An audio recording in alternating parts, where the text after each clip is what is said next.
17 जिलों के 1024 गांवों में बाढ़ का कहर। मुख्यमंत्री योगी आदित्यनाथ ने राहत कार्य संचालित करने के दिए निर्देश। विवादित शायर मुन्नवर राणा की बड़ी मुश्किलें। इलाहाबाद हाईकोर्ट ने गिरफ्तारी पर रोक लगाने से किया इनकार। मुन्नवर ने तालिबान से की थी महर्षि वाल्मीकि की तुलना।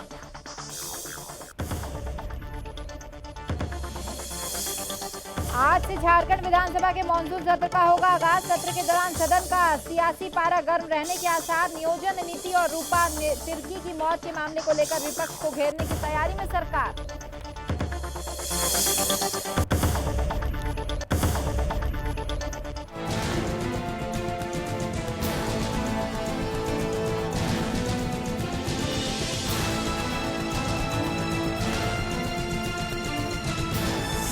आप देख रहे हैं सुदर्शन न्यूज। नमस्कार, सुदर्शन यूपी देख रहे हैं आप और मैं हूं आपके साथ स्मारिका ठाकरे।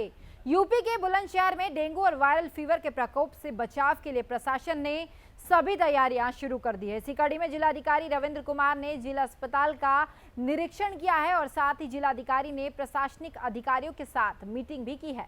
इस मीटिंग में आयुष्मान कार्ड का ज्यादा से ज्यादा लाभार्थियों को लाभ मिल सके, इस मुद्दे पर चर्चा की गई है। तो वहीं जिलाधिकारियों ने अधिकारियों को निर्देश देते हुए कहा कि बुखार और डेंगू से संबंधित लक्षणों से ग्रस्त लोगों की लिस्ट बनाकर कंट्रोल रूम को सौंपी जाए।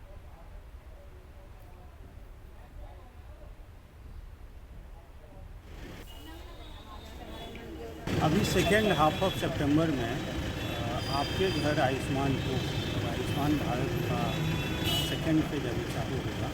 फर्स्ट फेज कार्ड बनाने का हमारा मार्च में हुआ था, मार्च 2021 इसकी कार्य योजना के बारे में ये इफेक्टिव ढंग से चल सके और ज़्यादा से ज़्यादा जो छूटे हुए परिवार हैं उनका ज़्यादा से ज़्यादा आयुष्मान कार्ड बन सके, इसी बारे में मीटिंग ली गई है। अब हम लोग के लिए बरसात के बाद में जब मौसम बदलता है थोड़ा सा और कुछ जगह जगह पानी का जल भराव भी होता है, तो तरह तरह के जो वेक्टर जनित रोग हैं, जो मच्छर वगैरह से होने वाले या वायरल बुखारों का प्रकोप सामान्यतः इन दिनों में होता ही है। उसी तरह से वायरल बुखार के रोगी इन दिनों बढ़े हुए हैं, अस्पतालों में थोड़ा सा ज़्यादा रहती है। अब खबर जनपद चंदौली से है, जहां सुदर्शन न्यूज की टीम सूचना कार्यालय पहुंची थी। उस दौरान परिसर में स्थित पॉस्को कोर्ट के बाहर पेशी पर पहुंचे दो पक्षों में जमकर बवाल हो गया। एक पक्ष की तरफ से गवाह बनकर गवाहों पर दबाव बनाने के क्रम में दूसरे पक्ष के लोगों पर ईंट पत्थर से जमकर प्रहार किया गया। इस दौरान कोर्ट की सुरक्षा व्यवस्था में मुस्तैद पुलिस मुखदर्शक बनी रही। सुदर्शन न्यूज की टीम ने तत्काल मामले को कैमरे में कैद करते हुए सदर पुलिस को सूचना दी, जिसके बाद सदर थाना प्रभारी तत्काल एक्शन लेते हुए मारपीट कर रहे लोगों को अपनी गिरफ्त में ले लिया गया। तो वहीं घायल युवक को इलाज के लिए जिला अस्पताल भिजवाया गया है और तहरीर के आधार पर आरोपियों को गिरफ्तार कर अब जेल भेज दिया गया है। डीएसए कार्यालय के सामने सूचना प्राप्त हुई कि दो पक्ष आपस में लड़ रहे हैं। मौके पर पहुंचा गया और जो है दोनों पक्षों में मारपीट हुई। घायल को लेकर थाने आया गया था तथा दूसरे पक्षों को भी थाने लाया गया है। प्रार्थना पत्र के आधार पर अभियोग पंजीकृत कर विधिक कार्रवाई की जाएगी। सर, ये कौन लोग थे, क्यों मार गए थे? आवेदक जो है कस्बा चंदौली का रहने वाला है, विपक्षी जो है ग्राम फटिया का रहने वाला है। हमारे चाचा है, वो हम पापा इनका ड्राइवर है, गाड़ी चलाते हैं। हमारे फौरौती कटी इसलिए मार दिया, सब उनको दुश्मनी करके मार दिया। क्या है मामला? कौन मारा? छिड़कानी अवधेश और कोई था उनके साथ? हाँ, अवधेश, कमलेश और प्रदीप, संजय, लालू, आलू। छेड़खानी का हमारे लड़की के साथ छेड़खानी किया अवधेश। अच्छा, आज हमारे बयान में हमारे बयान ना हो देना, हमारे मालिक के ईटा खींच के मरना, सुबेरे का कुल आदमी आरना। हमारे ड्राइवर, हमारा नाम प्रेम कुमार जायसवाल है, वार्ड नंबर 12 में हमारा घर है। इस लड़की के साथ, हमारे ड्राइवर की लड़की के साथ छेड़खानी किया है। 501 एक्ट में मुकदमा चल रहा है और उसकी आज गवाही थी। गवाही देने के लिए 10 लोग रोक रहे थे पहले सुबह, तो फिर कोर्ट में गए। बयान चलने वाला था, तब हम बाहर पे खड़े थे। तो वहीं राष्ट्रवादी जनलोक पार्टी के राष्ट्रीय अध्यक्ष शेर सिंह राणा चंदौली दौरे पर पहुंचे, जहां जनलोक पार्टी की तरफ से एक सभा का आयोजन किया गया था। इस दौरान शेर सिंह राणा ने बीजेपी पर जमकर निशाना साधा। शेर सिंह राणा ने कहा कि गरीब और मध्यम वर्गीय परिवार का सदस्य जब 100 रुपए का पेट्रोल अपनी गाड़ी में डलवाता है तो उसे महंगाई का मार जो है वो झेलनी पड़ती है। तो वहीं इस सभा में विधानसभा चुनाव को लेकर चर्चा भी की गई है।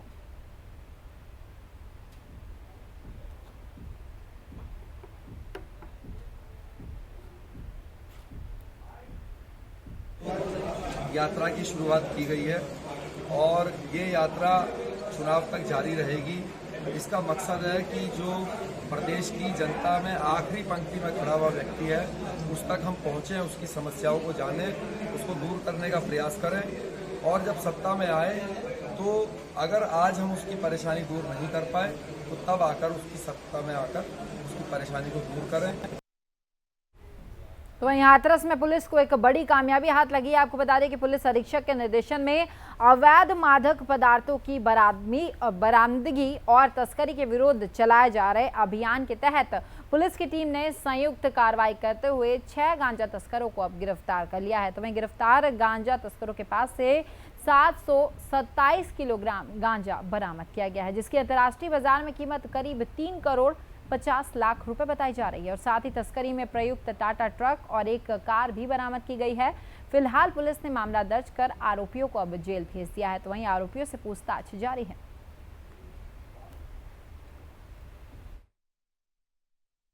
जनपद हाथरस पुलिस द्वारा अवैध मादक पदार्थों के विरुद्ध चलाए जा रहे ऑपरेशन प्रहार के अंतर्गत थाना हाथरस गेट पुलिस एवं एसओजी टीम की संयुक्त कार्रवाई में चेकिंग के दौरान कुल 6 गांजा तस्करों को गिरफ्तार किया गया है।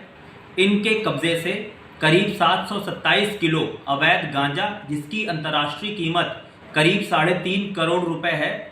पुलिस अब खबर यूपी के ललितपुर से है, जहां 300 नगर पालिका सफाई कर्मचारियों को रातों रात आदेश जारी कर तत्काल प्रभाव से हटा दिया गया है, जिसके चलते नगर पालिका सफाई कर्मचारियों ने जिलाधिकारी कार्यालय में प्रदर्शन करते हुए उप जिलाधिकारी को ज्ञापन सौंपा है। ज्ञापन में सफाई कर्मचारियों ने मांग करते हुए कहा कि हमारे लिए रोजी रोटी का संकट पैदा हो गया है, इसलिए हमें पहले की तरह काम पर वापस लाया जाए। और साथ ही उन्होंने कहा कि अगर हमारी मांगे पूरी नहीं होती है तो हम लोग अपने न्याय के लिए आंदोलन करेंगे और इसकी पूरी जिम्मेदारी नगर पालिका और अध्यक्ष की होगी। तो वहीं इस मामले पर उप जिलाधिकारी ने कहा कि जिले के संज्ञान में मामले को ले लिया गया है, जल्द ही समस्याओं का समाधान भी किया जाएगा।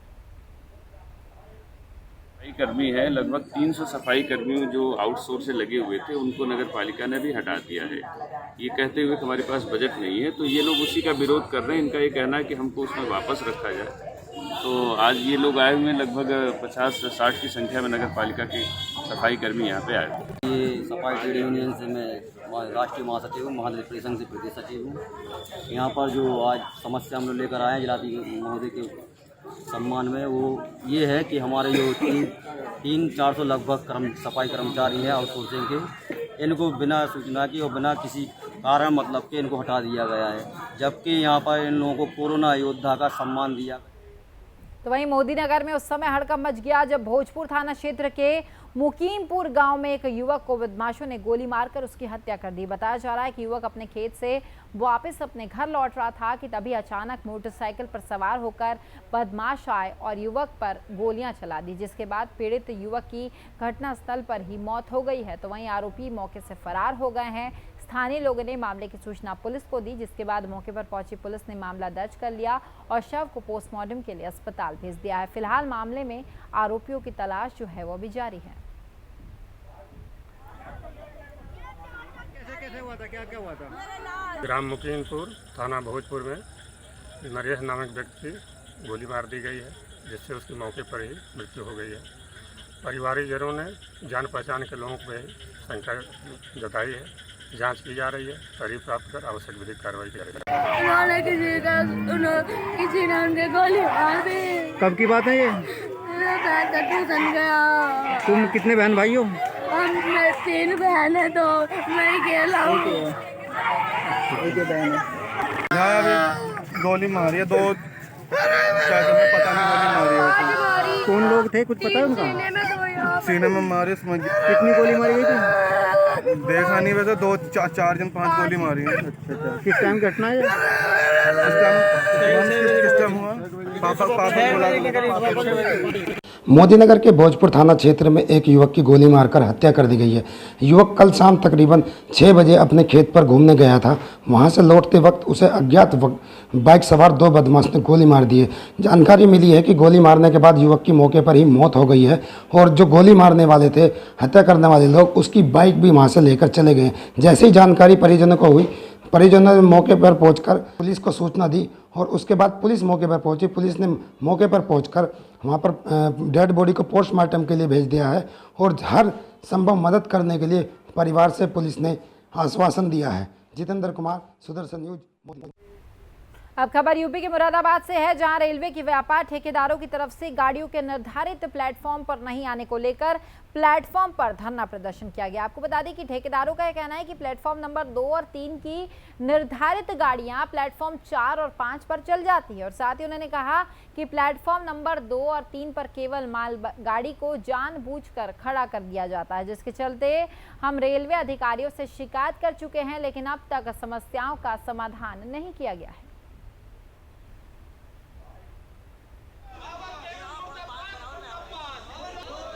कि पिछले काफ़ी समय से प्लेटफॉर्म नंबर 2-3 पे जितनी भी गाड़ियां हैं सब 4-5 पे डाइवर्ट कर दी जाती हैं। पावर केबिन द्वारा और प्लेटफॉर्म नंबर 4 व 5 के सभी ठेकेदारों द्वारा उनकी 60 घाट से पैसे ले दे के सारी गाड़ी जो 2-3 की निर्धारित है वो भी 4-5 पे चली जाती हैं। सर, ये हमारे लड़के माल लेके आते हैं, सारा माल सर सुबह सुबह फेंकना पड़ता है। तो वहीं मुजफ्फरनगर के एक जाबाज सेना के जवान को उसकी बहादुरी और जाबाजी के लिए सेना मेडल से नवाजा जाएगा, जिसकी 15 अगस्त 2021 को विधिवत घोषणा की गई है। इसकी जानकारी अपने गांव में छुट्टी पर आए सेना के जवान अनुज राणा ने खुद दी है। गांव के लाडले अनुज की वीर गाथा सुनकर क्षेत्र के लोग उन्हें बधाई देने उनके घर आ रहे हैं। आपको बता दें कि गाँव भूमा के निवासी अनुज राणा को बहादुरी के लिए सेना मेडल दिया जाएगा। दरअसल अनुज राणा ने जम्मू कश्मीर में 16 घंटे तक चली मुठभेड़ के दौरान आतंकी संगठन हिजबुल मुजाहिदीन और लश्कर-ए-तैयबा के कमांडर सहित कुल 5 आतंकियों को ढेर किया था, जिसके लिए जाबाज सेना अनुज राणा को मेडल दिया जाएगा।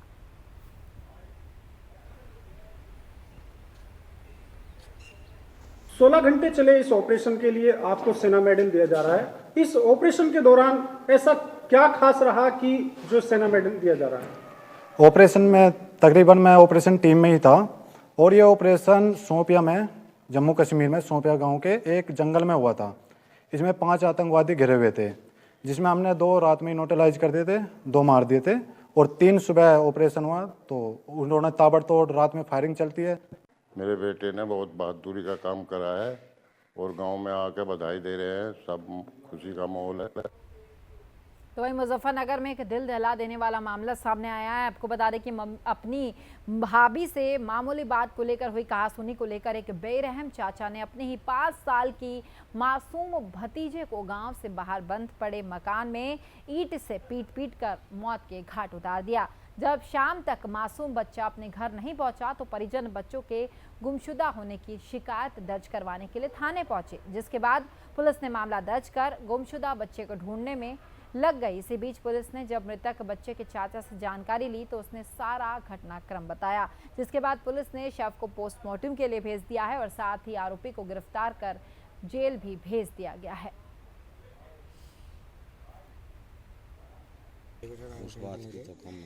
मेरा बच्चा मंदिर में खेल रहा था, मेरा देवर बका कर लेकर चले गया उसे। किसी ने नहीं देखा, ढूंढते फिर ही गई मैं सारे को, खूब ढूंढा, नहीं मिला नहीं मुझे वो। फिर मैं ढूंढो गई, वहाँ नहीं कहीं, सारे बाजार में ढूंढी आई, सारे को ढूंढ कर आई, फिर लड़का नहीं मिला मुझे। फिर मैं अनुज को ढूंढा, अनुज को कहाँ मरना है, अनुज मेरा लौंडा कहाँ है। ये घटना ग्राम भौरा कला की है। 5 साल का एक बच्चा अपने चाचा से कहता है कि चाचा मुझे अमरूद खाने हैं, तो चाचा उसको अमरूद के बहाने ले जाता है और बाग के पास एक कोठरी में उसकी मृत्यु कारित कर देता है।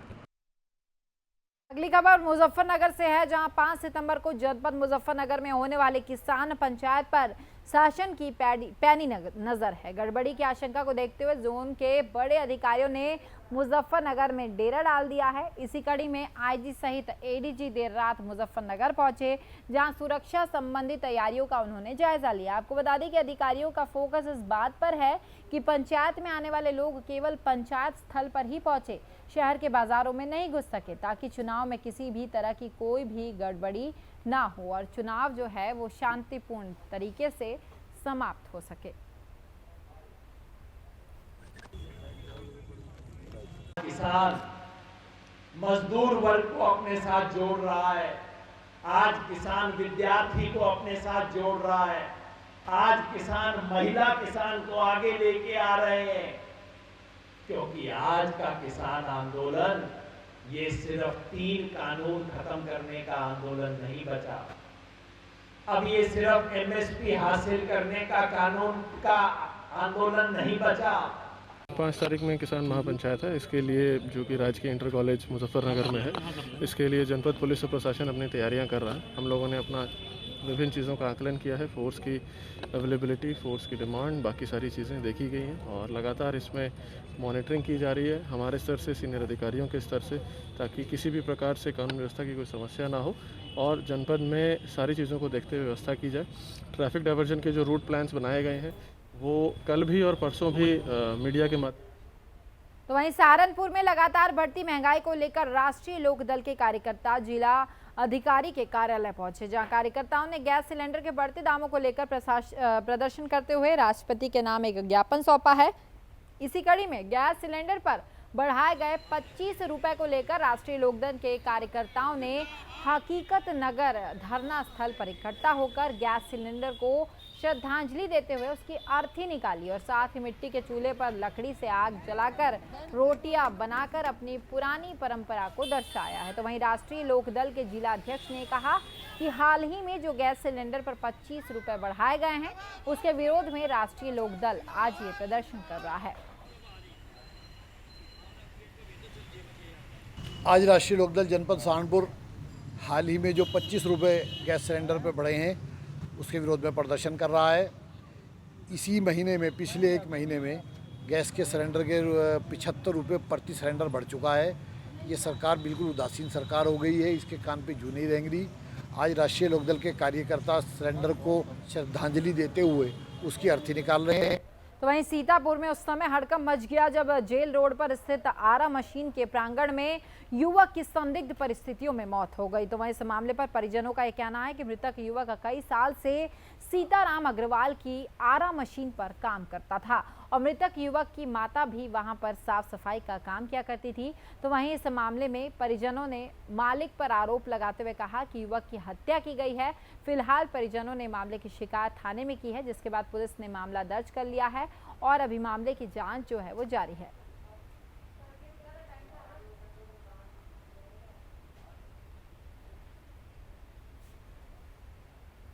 अपन मौके पर आए हैं तो क्या बताइए, घर से तो अच्छी भलेगे, खाना खाएगे, खाना लेके गए और वहाँ पुड़िया की छीना छोड़ी भाई वही 2-2.5 बजे। कहाँ? मशीन पर। मतलब मशीन कहाँ? आरा मशीन किसकी है आरा मशीन? सीताराम अग्रवाल। सीताराम अग्रवाल की। कब से काम कर रहे हैं वहाँ से? वहाँ से काम कर रहे हैं कई सालों से, नहीं बचपन से समझो छोड़ करते हैं। आज हमारे पास एक नंबर था जी, सीताराम अग्रवाल के यहाँ वो लड़का वर्क करता है, काम करता था। ये कहाँ पे दुकान है? ये जेल रोड पे है, धर्मशाला के पास में। किस चीज़ की दुकान है? लकड़ी की दुकान, फर्नीचर का है, पूरा उनका कारोबार लंबा है। आरा मशीन लगी हुई है? आरा मशीन वगैरह लगी है, कई मशीनें हैं। जी जी। तो जो है वहाँ कई वर्षों से वो वर्क काम कर रहा था और सुबह यहाँ 9 बजे निकला था अपना बाइक लेकर, खाना पीना लेकर सब, और हर रोज जाता था, हर रोज अपना समय से वापस आता था। अब खबर सहारनपुर से है, जहां किसानों को फसलों में दवा का छिड़काव करने के लिए स्प्रे मशीन के साथ अब ड्रोन का भी सहारा लिया जा रहा है। इसी कड़ी में कृषि विज्ञान केंद्र और ब्लॉक पुवारक गांव खुर्द में किसानों के बीच ड्रोन से स्प्रे का इसका प्रदर्शन किया गया है, जिससे किसान जो है काफी प्रभावित हुए हैं। आपको बता दें कि ड्रोन स्प्रे बैटरी से चालित है। फसलों में लगने वाले कीड़े मकोड़े से बचाव के लिए किसान स्प्रे मशीन से फसलों में दवा का छिड़काव करते हैं, जिससे किसानों को परेशानी होती थी और ज्यादा समय भी लगता था। लेकिन अब ड्रोन से स्प्रे के माध्यम से किसान चंद मिनटों में ही कई एकड़ खेतों में दवा का छिड़काव कर सकते हैं। मैं डॉक्टर राकेश कुमार मौर्य, उप कृषि निदेशक सहारनपुर। जी सर, आज जो है फसलों पर छिड़काव किया गया है ड्रोन से, तो किस तरह से किया गया है और क्या फ़ायदा है इसका, क्या केमिकल इसमें यूज़ किया गया है और कितनी टाइमिंग में कितना एकड़ का देता है? देखिए, आप सभी जानते हैं कि लगातार फसलों में जो लेबर की उपलब्धता है वो कम होती जा रही है।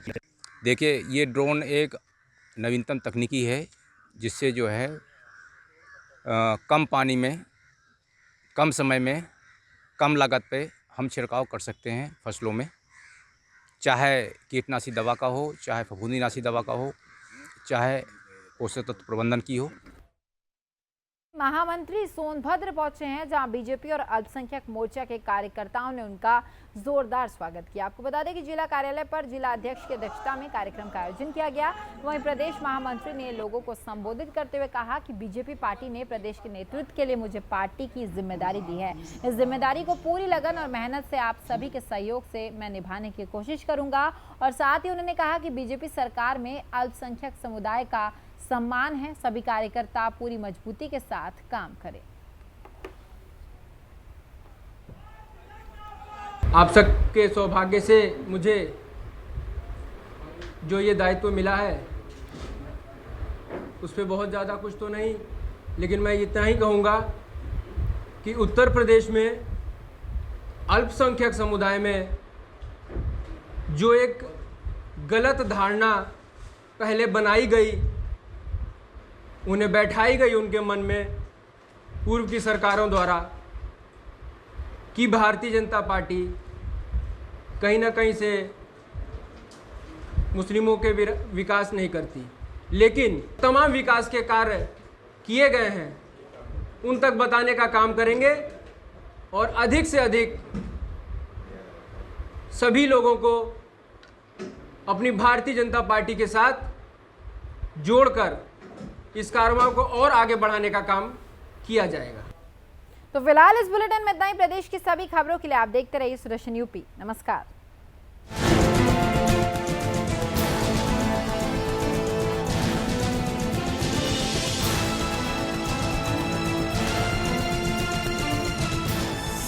आप देख रहे हैं सुदर्शन न्यूज।